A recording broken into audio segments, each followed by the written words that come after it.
الحمد لله رب العالمين والعاقبة للمتقين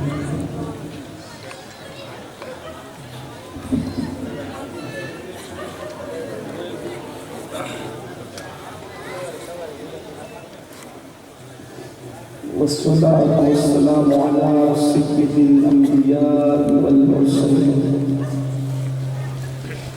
وعلى آله وأصحابه الطيبين الطاهرين أما بعد فأعوذ بالله من الشيطان الرجيم بسم الله الرحمن الرحيم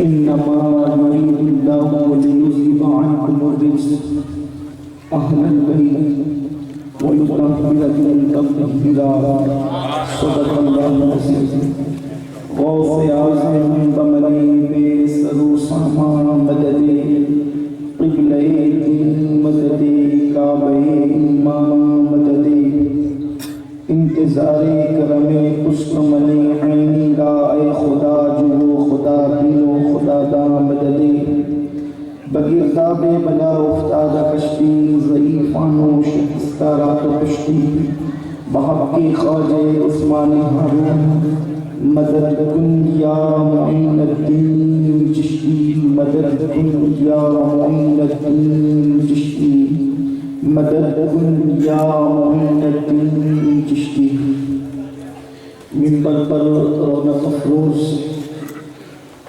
پیر طریقت سید صدیق باقو مقدس اللہ العالی و جمیع عرش مقام سادات کرام علماء ذوی الاحترام حاضرین محفل ذرے جھڑ کر تیری پیزاروں کے ذرے جھڑ کر تیری پیزاروں کے تاج سر بنتے ہیں سیاروں کے تاج سر بنتے ہیں سیاروں کے ہم سے چوروں پہ جو فرمائے کرم ہم سے چوروں پہ جو فرمائے کرم خلعت زر بنے پشتاروں کے تن من دھن تیرے قدم پر وارے تن من دھن تیرے قدم پر وارے کیا نصیبیں ہیں تیرے یاروں کے کیا نصیبیں ہیں تیرے یاروں کے صدق و عدل و کرم و ہمت میں صدق و عدل و کرم و ہمت میں 400 شہرے ہیں ان چاروں کے 400 شہرے ہیں ان چاروں کے اور بحر تسلیم علی میدہ میں بحر تسلیم علی میدہ میں سر جھکے رہتے ہیں تلواروں کے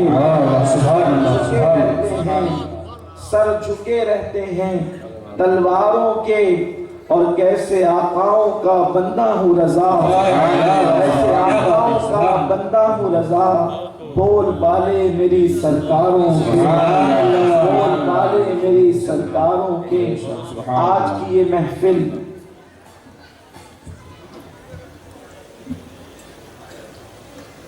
کائنات کی ایک عظیم خاتون بنت علی مرتضیٰ بنت فاطمۃ الزہرا نواسی رسول سیدہ طیبہ طاہرہ سبحان اللہ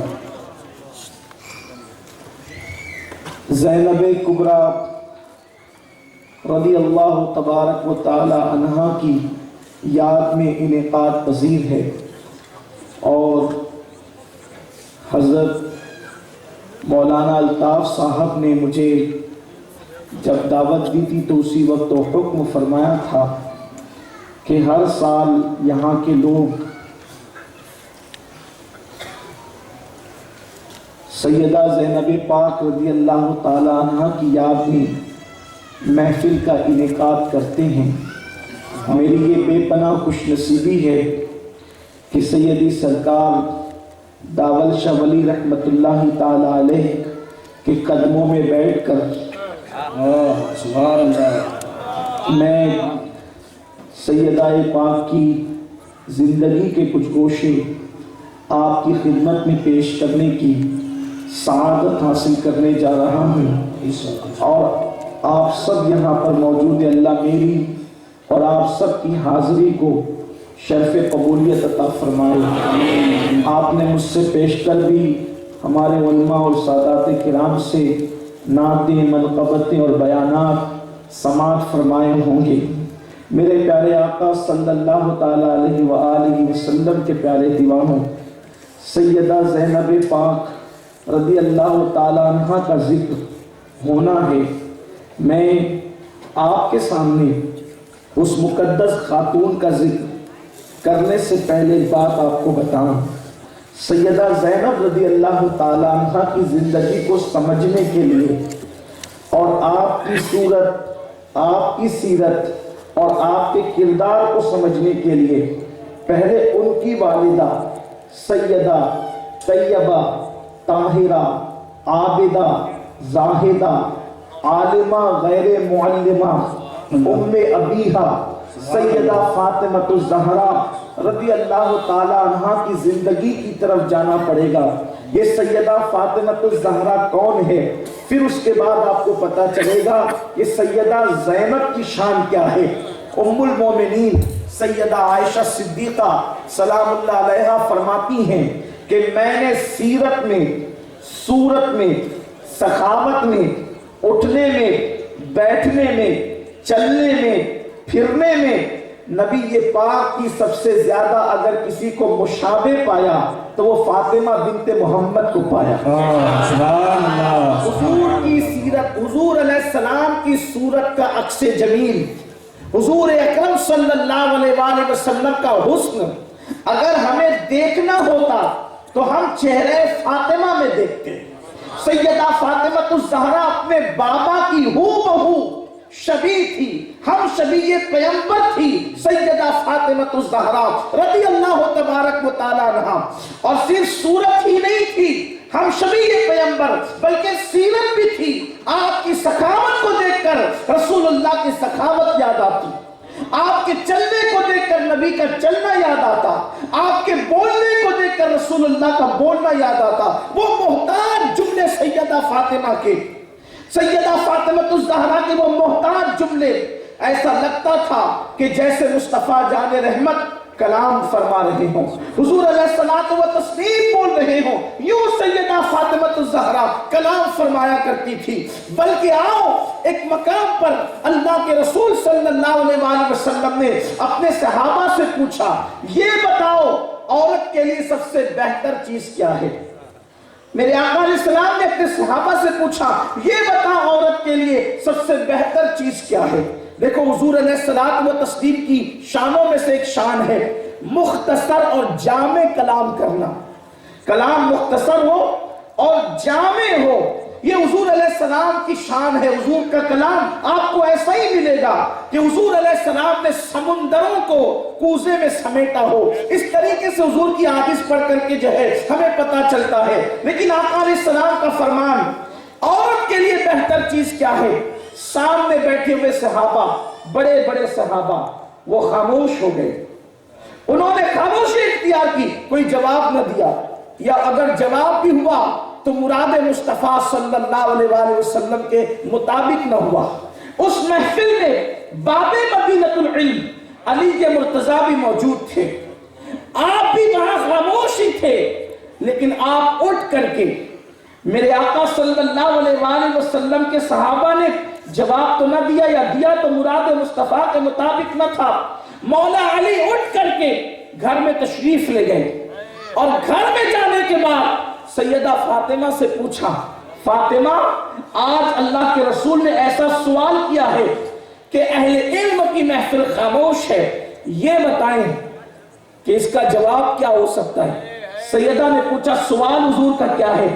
تو فرمایا اللہ کے حبیب نے پوچھا ہے عورت کے لیے سب سے بہتر چیز کیا ہے؟ ایک عورت کے لیے سب سے بہتر چیز کیا ہے؟ تو سیدہ فاطمہ نے بلا تکلف جواب یوں ارشاد فرمایا، عورت کے لیے بہتر چیز یہ ہے کہ عورت کو کوئی نامحرم نہ دیکھے. عورت کے لیے سب سے بہتر چیز یہ ہے کہ کوئی اجنبی اس عورت کو نہ دیکھے اور وہ عورت کسی اجنبی کو نہ دیکھے. جب سیدہ فاطمہ نے جناب مولا علی سے یوں عرض کیا تو مولا کائنات محفل میں تشریف لائے اور عرض کیا کہ یا رسول اللہ، ابھی تھوڑی دیر پہلے آپ نے جو فرمایا کہ عورت کے لیے سب سے بہتر کیا ہے، اس کا جواب یہ ہے کہ عورت کسی اجنبی مرد کو نہ دیکھے اور اجنبی کوئی اس عورت کو نہ دیکھے. حضور نے مسکرا کے فرمایا جواب تو بالکل درست ہے، لیکن یہ بات کہی کس نے ہے؟ تو مولا کائنات نے کہا یا رسول اللہ یہ جواب آپ کی بیٹی فاطمہ الزہرا نے دیا ہے. تو میرے آقا نے فرمایا وہ تو میرے جگر کا ٹکڑا ہے. تکبیر، نعرہ تکبیر، نعرہ رسالت، جماعت اہل سنت. جواب کتنا خوبصورت ہے، مختصر اور کتنا جامع ہے کہ عورت کے لیے سب سے بہتر یہ ہے کہ وہ کسی اجنبی مرد کو نہ دیکھے اور کوئی اجنبی مرد اس عورت کو نہ دیکھے. یہ سیدہ کا، اور حضور نے اس جواب کو سن کے فرمایا وہ تو میرے جگر کا ٹکڑا، فاطمہ تو بضعۃ منی، فاطمہ تو میرے جگر کا ٹکڑا ہے. اللہ کے حبیب علیہ السلام نے فرمایا. اب دیکھیں گفتگو کا لب و لہجہ، چہرہ، سخاوت حضور علیہ الصلوۃ والتسلیم کے مشابہ. یہ بات کس نے کہی؟ یہ روایت کس نے کہی؟ سیدہ عائشہ صدیقہ رضی اللہ عنہا.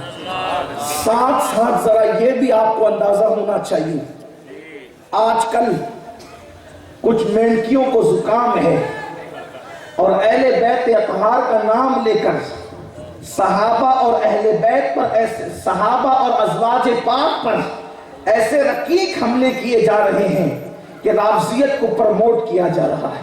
لیکن ہم اہل سنت و جماعت، ہمارا طریقہ یہ ہے کہ ہمارے پاس اعتدال ہے. ہم نہ اہل بیت کے نام پر صحابہ کی ذات پہ حملے گوارا کر سکتے ہیں اور نہ صحابہ کے نام پر اہل بیت پر حملہ گوارا کر سکتے ہیں. ہمیں قدرت نے دو ہاتھ اس لیے عطا کیے ہیں کہ ایک ہاتھ میں صحابہ کا نام ہے اور ایک ہاتھ میں اہل بیت کا نام ہے. ہم اپنی مرضی سے کسی کو مقام اور مرتبے نہیں دیتے. ہم کون ہوتے؟ جن کا کوئی مرتبہ نہیں وہ کسی کو کیا مرتبہ دے سکتا ہے؟ ہم مرتبے اس کے وہی مانتے ہیں جس کو مصطفیٰ جان رحمت نے جو مقام عطا فرمایا. اہل بیت کی فضیلت کون بیان کر رہا ہے؟ صدیقہ بنت صدیق بیان کر رہی ہے. سیدہ فاطمہ کی فضیلت کون بیان کر رہا ہے؟ گفتگو میں تو لوگ یہاں تک بیان کرنا چاہتے ہیں کہ ان کے دلوں میں اہل بیت کے لیے بغض تھا. معاذ اللہ، کیا معاذ اللہ سیدہ عائشہ صدیقہ خود اہل بیت سے نہیں؟ وہ خود بھی تو اہل بیت ہیں، بلکہ معاذ اللہ یہ باتیں بھی کہہ دی جاتی ہیں کہ وہ اہل بیت سے نہیں ہیں. تو ہم کہتے ہیں آپ یہ بتائیں، اگر پوچھا کہ آپ کی گھر والی کیسی ہے تو یہ گھر والی سے مراد آپ امی مراد لیتے ہیں کہ بہن مراد لیتے ہیں؟ ذرا یہ بتائیں. تو آپ کہیں گے نہیں گھر والی سے مراد تو ہم اپنی بیوی کو مراد دیتے ہیں. کہا سبحان اللہ، تیری بیوی تیری گھر والی ہو جائے اور نبی کی بیوی ان کی گھر والی نہ ہو سکے. اہل بیت کا مطلب کیا ہے؟ اہل بیت کا مطلب کہ گھر والے ہی تو ہیں. حضور کے گھر میں یہ نہیں ہے تو پھر کون ہے؟ اور بلکہ حضور کی تمام ازواج کی شان اپنی جگہ مسلم ہے، لیکن سیدہ عائشہ کو جو مقام ہے وہ ایک انفرادی شان ہے. عائشہ صدیقہ وہ خاتون ہے کہ جس کے بستر پر اللہ کا قرآن نازل ہوتا ہے. صدیقہ بنت صدیق، جس کے بستر پہ قرآن نازل ہوتا، وہ عائشہ صدیق. وہ فرماتی ہیں رضی اللہ تعالیٰ عنہ کہ ہم نے مشابہ حضور کے فاطمہ الزہرا کو دیکھا. بلکہ ایک بات یاد آئی تو اور عرض کر دوں، صدیقہ تو یہ کہے کہ میں نے فاطمہ کو حضور کے سب سے زیادہ مشابہ دیکھا، اور ان کے بابا صدیق اکبر کہتے ہیں، ان کے بابا صدیق خلیفہ بلا فصل، افضل البشر بعد الانبیاء بالتحقیق، سیدنا ابو بکر صدیق رضی اللہ تعالیٰ عنہ ارشاد فرماتے ہیں کہ علی کو دیکھنا عبادت ہے. نبی کو دیکھنے والا صدیق کہتا ہے کہ علی کو دیکھنا عبادت ہے، علی کا ذکر عبادت ہے. یہاں تھوڑا سا صحابہ کا نام لے کر ذکر علی سے چڑھنے والوں کو بھی میں پیغام دینا چاہتا ہوں، محفل میں اگر 4 منقبت علی پاک کی پڑھ لی گئی تو ایک دوسرے کو ٹنکونیاں ٹھنکیا جاتے ہیں، یہ رافضیوں کی محفل تو نہیں ہے۔ اگر کچھ شعر زیادہ علی پاک کی شان میں پڑھ دیے گئے یا نعرہ حیدری لگ جائے تو کچھ لوگوں کے چہرے اتر جاتے ہیں کہ ہم کہیں غلط جگہ تو نہیں آ گئے۔ اگر واقعی صدیق اکبر کے غلام ہو تو صدیق اکبر کا مسلک یہ ہے علی کا چہرہ دیکھنا بھی عبادت ہے۔ اب ہم چہرہ تو دیکھ نہیں سکتے تو صدیق اکبر کہتے ہیں علی کا ذکر بھی عبادت ہے۔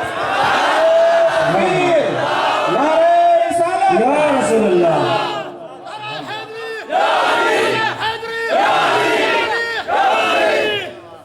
اس لیے میں آپ سے کہنا چاہتا ہوں پھر اعتدال ہو تو پھر مکمل طور پر اعتدال ہو، اس لیے ہمیں اعتدال ہی کی راہ چلنے۔ میرے امام نے کہا ہے تیرے غلاموں کا نقش قدم رائے خدا، تیرے غلاموں کا نقش قدم رائے خدا، وہ کیا بہک سکے جو یہ سراغ لے کے چلے، جنا بنے گی محبان 4 یار کی قبر، جنا بنے گی محبان 4 یار، ہم 4 یار بنے، جنا بنے گی محبان 4 یار کی قبر، جو اپنے سینوں میں یہ 4 باغ لے کے چلے۔ تو عرض یہ کر رہا تھا کہ سیدہ فاطمہ حضور کے مشابہ، چہرہ، سخاوت، سیرت، صورت، اٹھنا بیٹھنا چلنا پھرنا حضور کے مشابہ، اور زینب پاک سیدہ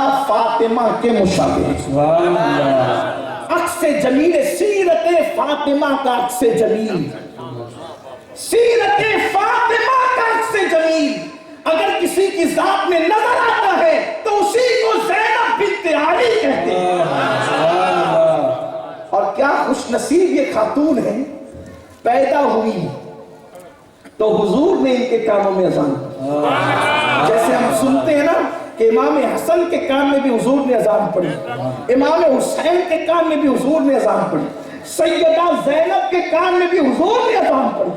یہ وہ مقدس خاتون ہے جس کو یہ شرف حاصل ہے، اللہ اکبر، پیدا ہوئی تو آئی پہلے سیدہ فاطمہ کی گود میں، پیدا ہو کر آئی پہلے سیدہ فاطمہ کی گود میں، اور سب سے پہلے کانوں میں جس کی آواز پہنچی ہے وہ مصطفیٰ جان رحمت کی آواز، اور سب سے پہلے حلق میں اگر کوئی غذا پہنچی ہے تو وہ مصطفیٰ جان رحمت کا لعاب پاک پہنچا، حضور کے لعاب سے گھٹی دی گئی۔ یہ سیدہ زینب پاک کی شان ہے۔ اس کے بعد نام بھی حضور ہی نے رکھا، سبحان اللہ، جیسے حسنین کریمین کے نام حضور نے رکھے ویسے سیدہ زینب کا نام، یہ نام زینب حضور کو بہت پسند ہے۔ جی سبحان بار درود شریف پڑھیں۔ سیدنا و سیدنا مولانا محمد و علی سیدنا السلام علیکم صلی اللہ علیہ النبی امی و آلہ صلی اللہ علیہ وسلم۔ درود شریف پڑھیں، بلند آواز سے عاشقوں کی طرح درود شریف پڑھیں۔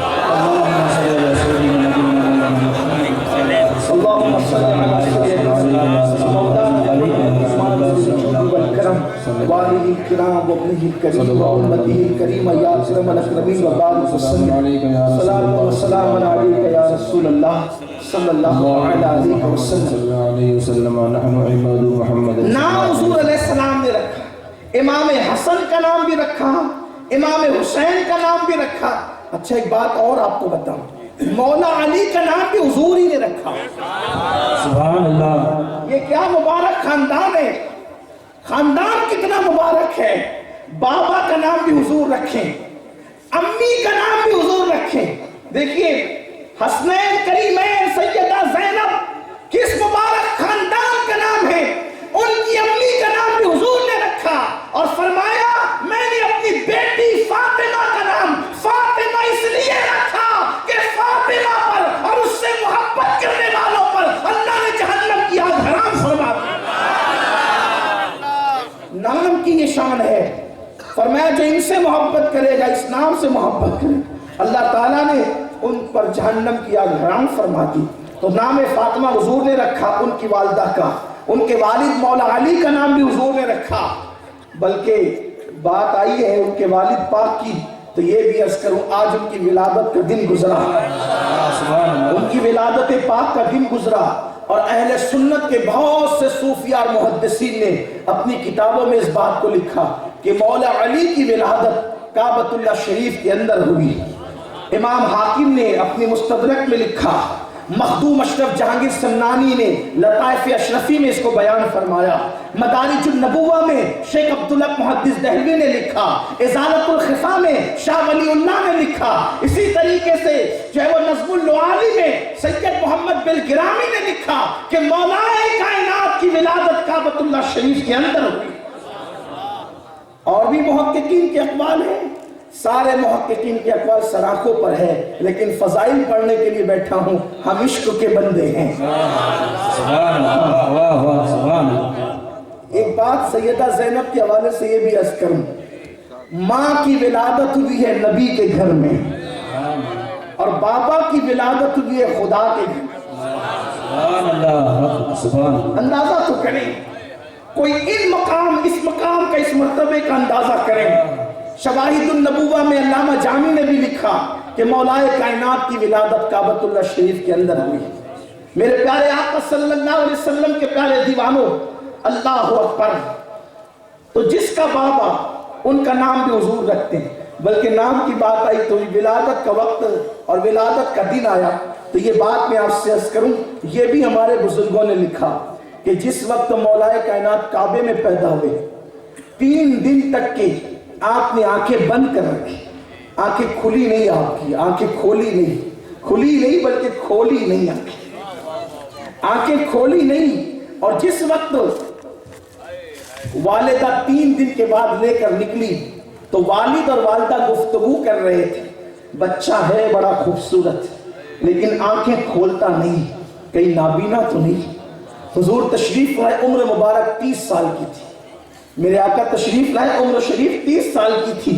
آقا نے فرمایا میرے بھائی کو میرے پاس دو، جیسے مولا علی حضور کی گود میں آنکھیں کھول دی، سبحان اللہ، کیا بات ہے، آنکھیں کھول، گویا کہ علی گود میں پہچانتے ہیں کہ عام بشر کون ہے اور خیر البشر کون ہے۔ سبحان اللہ، سبحان اللہ، بہت خوب۔ مولا کائنات کا نام علی رکھا گیا۔ تو عرض کر رہا تھا کہ سیدہ زینب کی جب ولادت، یہ پہلی بیٹی تھی سیدہ فاطمہ کے گھر میں، امام حسن اور امام حسین کے بعد سیدہ زینب کی ولادت ہوئی۔ حضور نے کان میں اذان پڑی، گھٹی دی اور نام رکھا زینب۔ حضور کو زینب نام بہت پسند تھا، زینب نام بہت پسند تھا، بلکہ حضور علیہ السلام کی 2 ازواج کا نام زینب تھا۔ ایک حضرت زینب بنت خزیمہ اور ایک حضرت زینب بنت حجش، 2 ازواج پاک میرے آقا علیہ الصلوۃ والتسلیم کی۔ اللہ اکبر۔ پھر آپ دیکھیں گھر میں بیٹی ہوئی حضور کے گھر میں، ان کا نام بھی زینب رکھا۔ حضور کی 4 بیٹیاں ہیں، 4 بیٹیوں میں سے ایک بیٹی کا نام زینب تھا، اور حضور علیہ الصلوۃ والتسلیم فرماتے تھے میری زینب بیٹی بہت اچھی بیٹی ہے۔ آقا علیہ السلام نے اپنی بیٹی سیدہ زینب کے لیے فرمایا تھا میری زینب بیٹی بہت اچھی، جب وہ ہجرت کر کے مدینہ منور آئی فرمایا کہ میری بیٹی بہت اچھی بیٹی ہے۔ اللہ اکبر۔ پھر جب نواسی پیدا ہوئی ان کا نام بھی رکھا زینب۔ اس سے پتا چلا زینب نام سے پیار کتنا تھا۔ حضور کے گھر میں 4 نام تھے زینب حضور کی ظاہری حیات میں، 2 ازواج پاک کا، ایک بیٹی کا، ایک نواسی کا۔ ابھی زینب کو اگر ہم ٹکڑے کر کے پڑھیں اور اس کا معنی دیکھیں، معنی کیا ہوتا ہے؟ زین کہتے ہیں زینت کو، زین کہتے ہیں زینت کو، اور اب کہتے ہیں عربی میں باپ کو۔ تو اب ترجمہ یہ ہوگا باپ کی زینت، باپ کی زینت، زینب، زینب باپ کی زینت۔ قربان جائیں پیدائشی طور پر گویا کہ رسول اللہ بتا رہے ہیں جس علی کے مقام و مرتبے کا اندازہ کرنے والے کر نہ سکے، اگر اس علی کی کوئی زینت ہے تو اسے زینب بنت علی کہتے ہیں۔ نعرہ تکبیر، نعرہ رسالت، شان فاطمہ الزہرا،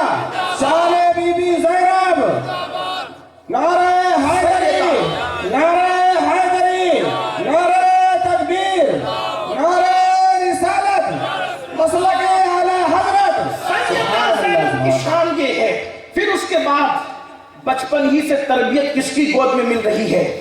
دیکھو کہا جاتا ہے ماں کی گود بچے کی پہلی درسگاہ ہے، ماں کی گود بچے کا پہلا مدرسہ ہے۔ اللہ اکبر، وہ مدرسہ کون سا تھا جس گود میں زینب پل رہی تھی؟ اللہ اللہ، سیدہ فاطمہ الزہرا کی گود، اور اس کے بعد باب مدینۃ العلم کی گود، پھر اس کے بعد مصطفیٰ جان رحمت نانا جان کی گود، تینوں گود میں فاطمہ سیدہ زینب کی پرورش ہو رہی ہے۔ اللہ اللہ، اور سیدہ فاطمہ کا ذکر میں نے کیا، میرے امام کہتے ہیں سیدہ فاطمہ کے لیے، سیدہ زینب کی امی کے لیے کہتے ہیں جس کا آنچل نہ دیکھا مہو مہر نے، جس کا آنچل نہ دیکھا مہو مہر نے۔ آنچل کہتے ہیں دوپٹے کو، آنچل کہتے ہیں دوپٹے کو، اور مہو مہر، مہر کہتے ہیں سورج کو، ماں کہتے ہیں چاند کو۔ قربان، میں پوری دنیا کے لوگوں کو چیلنج کر کے کہتا ہوں، کوئی ایک ایسی عورت بتا دو جس کے سر کے دوپٹے کو بھی کبھی چاند و سورج نے نہ دیکھا ہو۔ کہتے ہیں 108 علوم و فنون کا ماہر مجدد جس نے پوری زندگی بغیر دلیل کے کبھی بات نہ کی، وہ امام کہتے ہیں جس کا آنچل نہ دیکھا مہو مہر نے، اس نے دائیں نزاہت پہ لاکھوں سلام۔ جس کی عصمت و طہارت کا یہ عالم ہو، جس کی غیرت کا یہ عالم ہو کہ اس کے دوپٹے کو کبھی چاند و سورج نے نہیں دیکھا، اس کی گود سیدہ زینب کا پہلا درسگاہ ہے، ان کی پہلی درسگاہ ہے، ان کا پہلا مدرسہ ہے۔ فاطمہ الزہرا نے کیا کیا نہ سکھایا ہوگا سیدہ زینب پاک کو، اور تربیت کیسی کی ہوگی۔ اور سیدہ فاطمہ کی بات آئی، مجھے جب فاطمہ الزہرا کا مجھے ذکر یاد آتا ہے تو میں یہ دو مصرے پڑھے بغیر نہیں رہ پاتا ہوں، بلکہ میرا دل کہتا ہے کہ سنیوں کا بچہ بچہ یہ ماں یاد کر لے۔ میرے امام نے سیدہ فاطمہ الزہرا کی منقبت میں جو دو مصرے کہے ہیں، ایسا لگتا ہے کہ فضائل کی درجنوں کتب پر یہ دو مصرے غالب آتے ہیں کہ شان سے شان فاطمہ۔ وہ جو کلام ہے امام اہل سنت کا جسے قصیدہ نور کہتے ہیں، صبح طیبہ میں ہوئی بٹتا ہے باڑا نور کا، صدقہ لینے نور کا آیا ہے تارا نور کا، اسی زمین پر یہ ہے۔ کیا کہتے ہیں سیدہ کی شان؟ نور